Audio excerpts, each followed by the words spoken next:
오늘의 사연 시작합니다. 안녕하세요. 살면서 성격 때문에 이런저런 소리를 많이 듣고 있는 30대 여성입니다. 제가 매사에 칼 같거든요.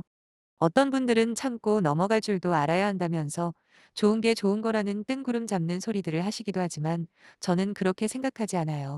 물론 저한테 잘해주고 상식적인 대화가 통하는 사람들에게는 몇 배로 잘해주지만 저를 이용하려 들고 만만하게 보는 인간들에게는 가차없이 인연 끊고 손절하면서 살았어요.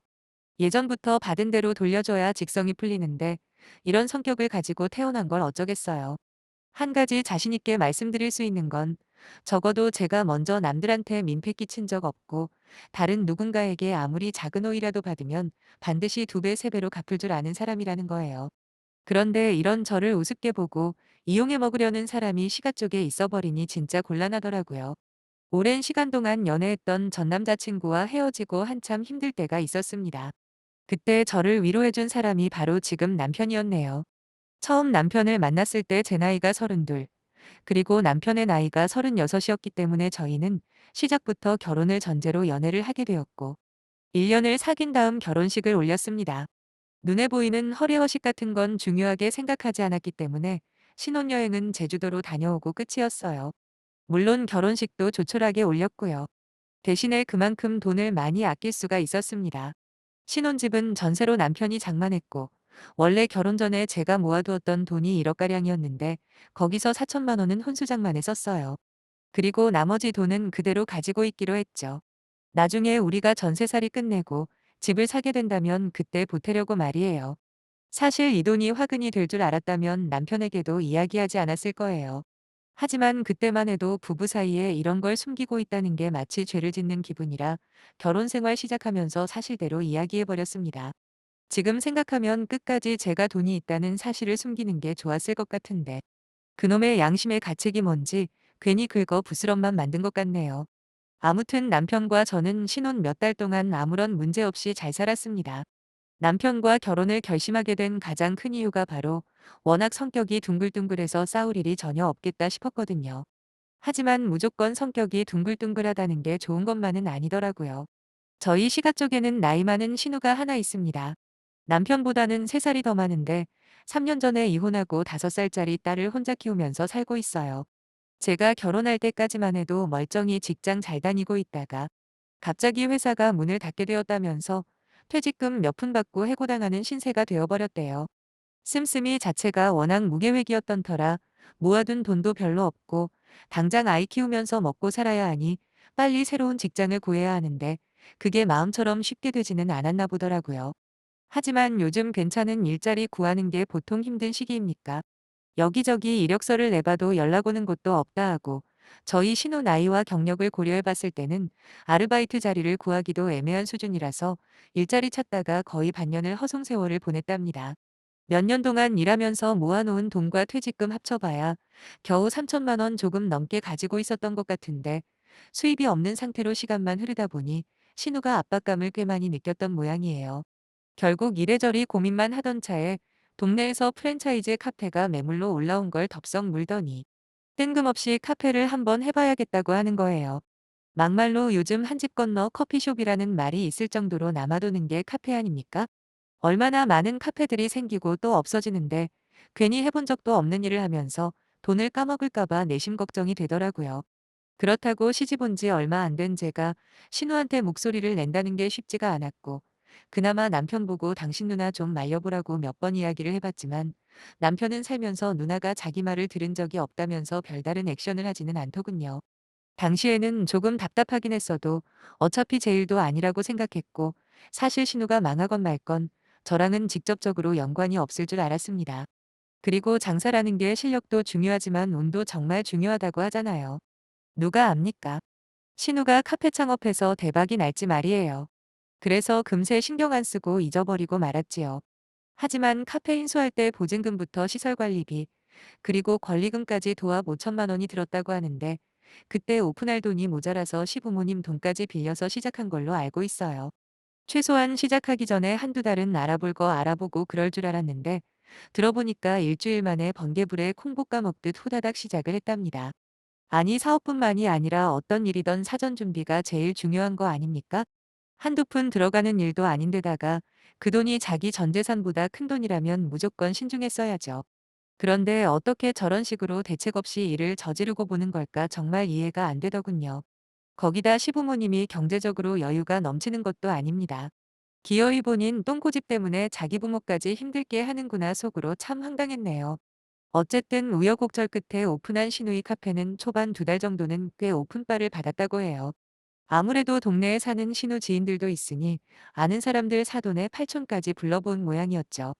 하지만 아니나 다를까 한 3개월 정도 지났을 때부터 매출이 바닥으로 곤두박질 치기 시작하더니 어느 날 퇴근길에 커피 한 잔 사러 신우 카페에 들었었는데 같이 일하던 알바생도 안 보이고 신우만 혼자서 덩그러니 가게를 지키고 있는 겁니다. 그전에 두어 번 카페에 들렀을 때 얼마나 불친절하던지 제가 신우한테 그랬거든요.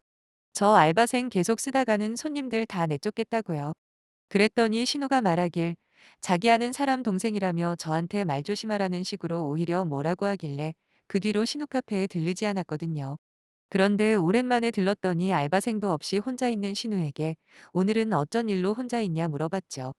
신우는 긴 한숨부터 쉬더니 매상이 너무 안 나와서 알바 쓸 상황이 아니랍니다. 아니 이제 막 오픈한 지 3개월밖에 안 되는데 돈이 안 벌린다니요. 장사를 잘 모르는 제가 봐도 신우 카페가 그렇게까지 안 될 것 같지는 않았거든요. 실제로 근처에 대학교도 하나 있고 아파트 단지도 몇 개 있다 보니 오고 가는 사람들이 적은 편이 아니에요. 최소한 알바생 하나도 부담스러울 만큼 돈을 못 번다는 게 이해가 안 되었지요. 역시나 신우랑 이런저런 대화를 하다 보니 확실한 원인이 있긴 하더라고요. 우선 카페 문을 여는 시간이 너무 늦다는 게 문제였죠. 아침에 아이들 어린이집이나 학교 보내는 애엄마들이 얼마나 많은데 본인 아침잠이 많다는 이유로 점심때가 다 돼서야 카페를 오픈한답니다. 그러니까 아침 손님은 그대로 다 놓치는 거예요. 거기다 점심때 2~3시간 반짝 장사가 잘 되는 시간에는 신우나 전에 일하던 알바생이나 둘 다 손도 느리고 커피도 잘못 만드는데 원활하게 테이블을 돌릴 수가 있겠습니까? 한꺼번에 주문이 밀려드니까 손님들은 커피 한 잔 주문해 놓고도 한참을 기다려야 하고 나중에는 손님이 화내면서 주문 취소해달라 그러면 신우는 사과를 하기는커녕 오히려 손님들한테 화내기 일쑤였대요. 원래 장사는 단골 손님을 얼마나 많이 확보하느냐가 관건이라고들 하죠. 자기들이 잘못한 것도 아닌데 가게 주인이 버럭 화를 낸다고 상상해 보세요. 과연 어느 누가 그 가게에 또 찾겠냐고요. 당연히 그런 일들이 반복되다 보니 하나둘씩 손님들이 떠나가게 된 겁니다. 물론 신압으로 신우 카페에 대한 악평도 퍼져만 갔고요. 나중에는 매장에 파리만 날리게 되다 보니 커피 원두나 주스를 만들 때 쓰는 과일들이 너무 오래돼서 시큼한 냄새까지 난다고 하더라고요. 그래도 제 딴에는 안타까운 마음에 그 후로 몇 번 팔아주려고 집 가는 길도 아닌데도 일부러 들러 사다 먹은 적도 있습니다. 하지만 맛이 없어도 어지간히 없어야죠. 도저히 이해해 줄 수 있는 수준이 아니라 그때부터 저도 발길을 끊게 되었어요. 그렇게 신우가 카페를 시작한 지 6개월도 안 된 시점에 1차 위기가 찾아왔고 시부모는 이미 대출까지 받아서 돈을 해준 마당이라 더 이상 여유가 없었지요. 당장 세를 낼 돈도 없고 과일이나 우유 같은 원재료를 새로 구입할 돈도 없어서 도저히 장사를 할 수가 없다면서 하루는 신우가 저희를 찾아와 돈을 좀 빌려달라고 하더라고요. 참고로 저희 부부 결혼하고 나서는 제가 전적으로 돈 관리를 합니다. 특히 신우가 가게를 차린다고 시부모님한테까지 돈을 땡겨 쓰는 모습을 본 뒤로는 괜히 우유부단한 성격의 남편을 믿고 있다간 큰일 나겠다 싶더라고요. 그래서 경제권을 아예 확실하게 가져와 버렸지요. 지금 생각해도 현명한 판단이라고 생각되네요. 처음엔 이런 사정을 모르는 신우가 남편한테 수차례 돈을 빌려달라고 부탁을 했었나 본데 실질적인 돈줄은 제가 꽉 쥐고 있다는 사실을 남편이 이야기를 했고 그때부터 하루에도 수차례씩 저한테 연락해서 돈 좀 빌려달라며 통사정을 하기 시작하더라고요. 그것도 몇백만 원도 아니고 2천만 원이라는 큰돈을 말이에요. 이 가게 망하면 정말 끝이라면서 지난 6개월 동안 뭐가 부족했는지 명확하게 깨달았답니다. 가게 내부 인테리어만 손보면 분명히 다시 일어설 수 있다고 자신하는 신우를 보면서 솔직히 한심하다는 생각밖에 안 들어네요. 지금 인테리어가 문제가 아니잖아요? 친절하지도 않은 데다 막까지 형편없는데 어느 손님이 좋아라 하겠냐고요. 거기다 현재 가게에 대해 안 좋은 소문까지 퍼져 있는 상황에서 인테리어만 백날해봐야 무슨 소용이 있겠습니까? 저는 이런저런 이유들을 들어가며 거절을 했습니다. 돈은 돈대로 잃고 신우는 물론이고 앞으로 시부모님과의 관계에서도 껄끄러워지게 눈에 선했거든요. 그나마 신용대출이나 다른 빚이 없을 때 빠르게 정리하고 다시 예전처럼 직장 다니는 게 신우 입장에서도 100번 1000번 나은 것 같다 충고까지 해줬는데도 신우는 끝까지 고집을 꺾지 않더라고요. 어떻게 해서든 성공할 수 있다며 저에게 돈을 빌려달라 요구를 했습니다. 남편은 중간에서 굉장히 난처해하긴 했지만 어찌되었든 최종 결정은 저한테 맡기겠다는 입장이었죠. 저는 돌려받지 못할 게 뻔히 보였기 때문에 절대 빌려주고 싶지 않았어요. 하지만 시부모님까지 나설 줄은 몰랐네요. 저한테 여윳돈이 있다는 건 언제 또 아신 건지 어려울 때 도와주는 게 진짜 가족 아니냐면서 이번 한 번만 믿고 돈을 빌려주라고 하시는 겁니다. 마치 온 집안에서 저만 모질고 이기적인 사람처럼 되는 분위기가 너무 짜증이 났고 제게도 나름 생각이 있었기 때문에 결국 돈을 빌려주겠다 결심을 하게 되었어요. 그 생각이 뭐냐면 바로 차용증을 받겠다는 거였습니다. 남편과 돈을 같이 모으는 우리 부부 통장에서 빌려주는 게 아니라 결혼 전에 제가 따로 갖고 있었던 돈을 빌려주기로 한 거죠. 그러면 남편과 상관없이 온전히 제 마음대로 컨트롤할 수 있잖아요. 당연히 신우는 차용증이라는 말에 툴툴거리긴 했지만 그럼 나도 돈 빌려줄 생각 없다 단호하게 나갔더니 결국에는 신우 가게 건물에 있는 법률사무소까지 찾아가 공증을 받았어요. 공증 비용 포함 이것저것 해서 10만 원 정도 들었는데 그건 흔쾌히 제 돈으로 냈습니다. 통장에 2천만 원이 들어온 걸 확인한 신우는 차용증 때문에 불만 섞였던 표정은 온데간데 없이 싱글벙글 웃음을 못 참더군요. 제가 차용증을 받은 이유는 딱 하나였습니다. 신우 가게가 망하던 성공하던 그거랑 상관없이 제 돈만큼은 지키고 싶었기 때문이에요.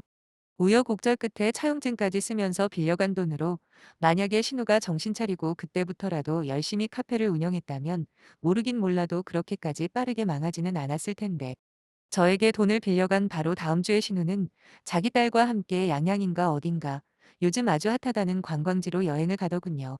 무슨 힐링 여행인가 뭔가로 유명하다는데 당연히 카페는 5일 동안 문을 열지 않았지요. 신나게 놀고 먹는 사진을 시도 때도 없이 인스타에 올리는데 그런 마음가짐으로 카페가 잘 될 리가 있겠습니까? 마침내 2달 만에 폐업을 선언했고 워낙 장사가 처참하게 망해버려서 다시 넘겨받을 사람도 못 구했다고 하네요. 뭐 얼마나 회수했는지는 아직도 모릅니다. 제가 관심이 있는 건 오로지 제 돈뿐이었으니까요. 그래도 차용증의 계약 기간까지는 기다려줬습니다.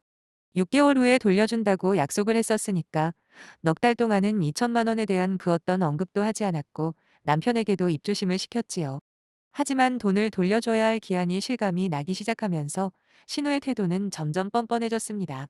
처음엔 미안하다 조금만 기다려달라 좋게 이야기를 하더니 나중에는 제 연락도 잘 받지 않고 어쩌다 전화통화가 되더라도 오히려 버럭 성질을 내더라고요. 알아서 돈 줄 건데 재촉하지 말라면서요. 뭐 건물주한테 보증금이 안 들어왔다나 뭐라나. 아주 매번 참신한 핑계를 대면서 약속 기한을 훌쩍 넘기길래 하루 날 잡고 남편에게 말을 했습니다. 이것 보라고 내가 말한 그대로 되는 거 확인하지 않았냐면서 당신 누나가 내 돈 갚을 생각이 아예 없나 본데 이제는 내 마음대로 하겠다고요. 만약에 이때 남편이 조금이라도 망설이거나 아니면 자기 누나 편에서 서서 애매하게 굴었으면 저는 남편한테도 엄청 화를 냈을 겁니다. 하지만 다행히도 남편은 알겠다고 어차피 당신 돈이니까 당신 하고 싶은 대로 하는 게 맞다고 대답을 해줬네요. 참고로 제가 살면서 절대로 상종 안 하는 두 종류의 인간 타입이 있어요. 첫째는 남의 자식 귀한 줄 모르는 부모랑 남의 돈 소중한 줄 모르는 인간들 이렇게요. 내로남불이라고 하죠. 자기한테 소중한 거면 남들한테도 똑같이 소중하다는 건 기본 중에 기본 아닙니까? 아무튼 전 마지막 기회라고 생각하고 시부모님 집에 찾아갔지요. 근데 정작 당사자인 신우는 얼굴도 보여주지 않고 방에서 나오지도 않는 거예요. 대신에 시어머니가 제 등을 밀며 현관 밖으로 쫓아내더니 식구끼리 그놈의 더러운 돈 이야기는 꺼내지도 말라네요. 돈이 더러운 게 아니라 남의 돈 빌려서 약속 어기고 안 갚는 사람이 더러운 거 아닌가요? 더 이상 좋게 말로 해결하기에는 이미 틀린 것 같아 집으로 돌아왔고 다음날 바로 차용증의 공증을 받았던 변호사 사무실로 찾아갔죠. 솔직하게 말해서 제가 그 돈 2천만 원 없다고 못 살겠습니까? 하지만 처음부터 내 말은 아예 무시한 채 갚지도 못할 내 돈 빌려가서 여행이나 다니고 잘 먹고 잘 써놓고 이제 와서 적반하장으로 화를 내는 모습 때문에 도저히 그냥은 넘어갈 수 없더라고요. 물론 진심으로 사과부터 한 다음 앞으로 어떤 식으로 갚을 계획이라고 한 번 말이라도 해줬다면 시간을 충분히 줄 수도 있었겠죠. 하지만 이미 그런 이성적인 대화가 통할 상대가 아니라는 생각에 저는 가장 먼저 시댁으로 내용 증명을 보냈습니다. 그 효과는 정말 확실하더군요. 그동안 전화통화 한 번 제대로 할 수 없던 신우가 먼저 저한테 전화를 걸어온 겁니다. 그때라도 미안하다 사과했으면 거기서 멈췄을지도 모르겠네요. 그러나 끝까지 잘못했다는 말 한마디 없이 저보고 돈벌레라느니, 바늘로 찔러도 피 한 방울 안 나오는 냉혈한이라느니 다짜고짜 버럭 소리 지르고 화를 내길래 그냥 전화 끊어버렸습니다. 그리고 남은 단계는 신우 통장의 압류 조치였지요. 압류한 지 딱 3일 만에 시부모님과 신우가 저희 집에 찾아왔더군요. 당장 돈 갚을 테니까 압류부터 풀어달라며 난리를 치는데 신우는 그 와중에도 뭐 저딴 독한 년이 다 있냐고 징징거리고 있고 시부모 두 분은 화가 나서 씩씩거리긴 하는데 막상 제가 잘못한 건 없으니 뭐라고 하지는 못하셨지요. 그날 저녁 시아버지로부터 제가 신우에게 빌려준 2천만 원과 공증비용, 거기다 내용증명과 추심비용 포함해서 50만 원까지 추가로 받고 상황은 종료되었습니다. 그리고 저를 앞으론 가족이라고 생각하지 않으신다네요. 명절이고 언제고 다시는 시댁에 찾아오지 말라는 말씀을 끝으로 돌아가셨습니다. 남편은 이렇게까지 해야 속이 시원하냐 말을 하긴 했지만 자기가 생각해도 잘못은 신우가 한 게 분명하니 더 이상 왈가왈부하지는 않더라고요. 실제로 그날 이후 저는 시댁이랑 일절 연락하지 않고 지냅니다.